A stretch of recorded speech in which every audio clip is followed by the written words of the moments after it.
সামনে ইলেকশনের সময় আসছে, নামাজি লোক দেখে ভোট দিবেন না বেনামাজি দেখে ভোট দিবেন? আপনি বেনামাজিকে ভোট দিলেন আর তারা লুটপাট শুরু করে দিল।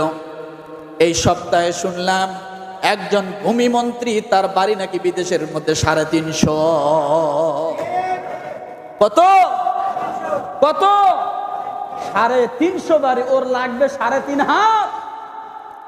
এই 3.5 হাতে ও প্রতি তার 10 গুণ করে বাড়ায় 350 বাড়ি করছে। ও মরবে না? কথা বলেন না, ও মরবে না? ওর বাড়ি ঘর দিয়ে কি হবে? ওর যদি টুকরা টুকরা করা হয় তাও তো মনে হয় এক টুকরে একটা করে বাড়িতে ভাগে পায় না।